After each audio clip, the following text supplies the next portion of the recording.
اصلاح الامت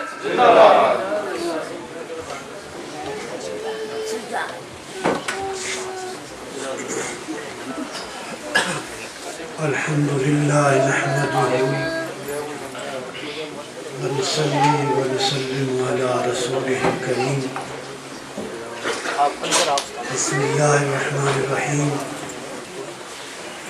الرحمن علم القرآن صدق الله مولانا العظيم. عزت مآب حضرت صاحبزادہ پیر سلطان نیاز الحسن صاحب، واجب التعظیم علماء کرام، مشائخ اعظام، محترم برادران اسلام اور عزیزان گرامی، ابھی آپ نے بڑی ایمان افروز تقریریں سنی ہیں اور میرے بعد بھی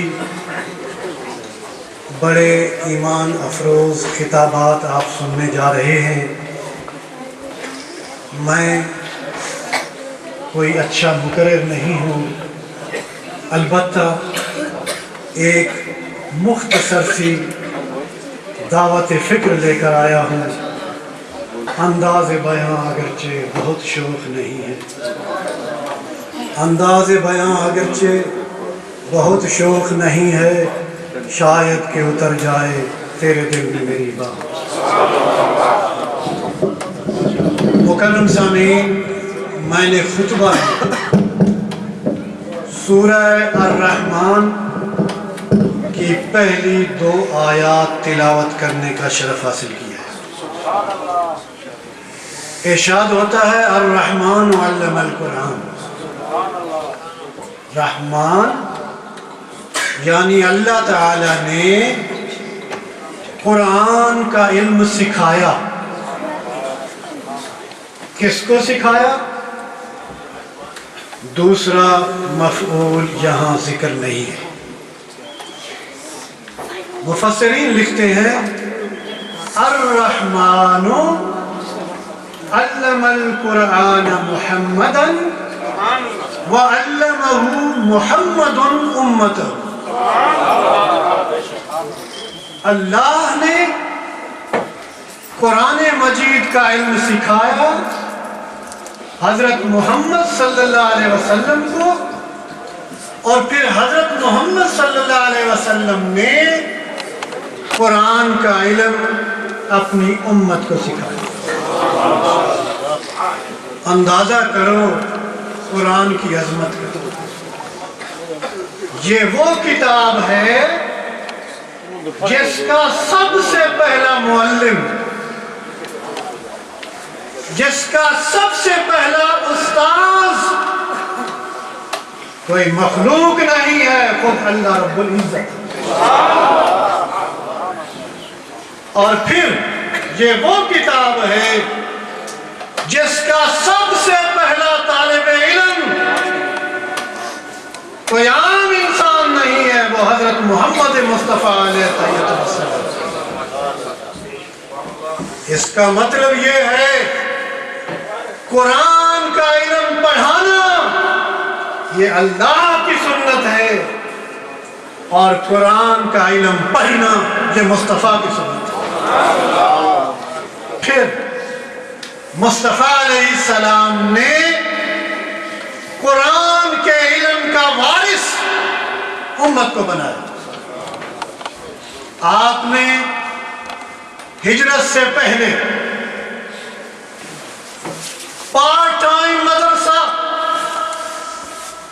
جس کو دار ارقم کہتے ہیں، ہجرت سے پہلے قرآن کا علم پھیلانے کے لیے ہمارے نبی نے سب سے پہلے پارٹ ٹائم مدرسہ مکہ میں کام کیا. اور ہجرت کے بعد پھر مدینہ میں مسجد نبوی کے اندر فل ٹائم دارالعلوم قائم کیا،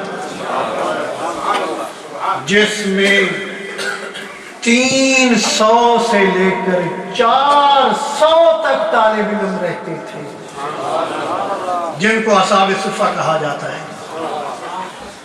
یہ سارا دن علم حاصل کرتے تھے.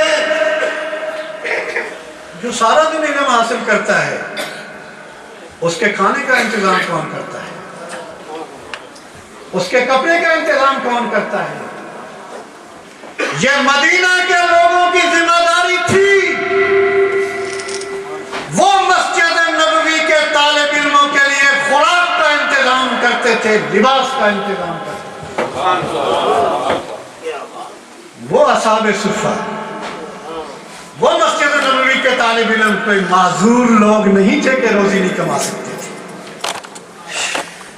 ان کی ٹانگیں نہیں ٹوٹی ہوئی تھی, وہ طاقتور تھے, وہ بہادر تھے, میدان جنگ میں پہلی صف میں کھڑے ہوتے تھے.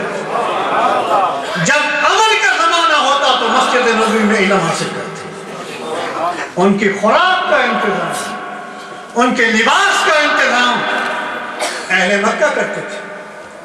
بخاری شریف حدیث نمبر 206, کتاب مواقیت صلاۃ باب 41, عبد الرحمن بن ابی بکر رضی اللہ تعالی عنہما روایت کرتے ہیں کہ ایک دن نبی آخر الزمان صلی اللہ علیہ وسلم نے مسجد میں خطبہ دیا,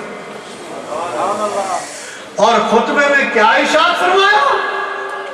فرمایا لوگوں سنو, تم میں جس کے گھر میں 2 آدمیوں کا کھانا ہے وہ تیسرا مسجد نبوی کا طالب علم اپنے ساتھ لے جائے اور اس کو اپنے گھر کھانا کھلائے. جس کے گھر میں 4 آدمیوں کا کھانا ہے وہ 5واں یا 6واں بھی مسجد نبوی کا طالب علم لے جائے اور اسے گھر میں کھانا کھلائے. یہ دعوت دینے والا کون ہے؟ یہ وہ نہیں ہے جو لوگوں کو تو کہے اور خود عمل نہ کرے. ہمارے ہاں یہ ایک لطیفہ بھی ہے, یہ ایک حکمت بھی ہے. ہمارے یہاں دیہاتوں میں ایک چھوٹے دیہات کا غریب آدمی رہنے والا ہوں. وہاں جب کوئی مسافر آتا ہے تو وہ مسجد میں ٹھہرتا ہے, اور شام کو نمازیوں کو اعلان کر دیا جاتا ہے کہ آج ایک مسافر ہے, کوئی اس کے کھانے کا انتظام کر. مغرب کی نماز کے بعد امام صاحب کھڑے ہوتے ہیں, کہتے ہیں آج ایک مسافر ہے ہماری مسجد میں, جو اس کو کھانا کھلائے گا اسے جنت ملے گی, اسے بڑا ثواب ملے گا, بے حساب اجر ملے گا. ایک پٹھان بیٹھا تھا, کہنے لگا کھوچے مولوی جھوٹ بولتا ہے, اگر یہ سچی بات ہے تو یہ اپنے گھر کو نہیں لے جاتا. مدینے والا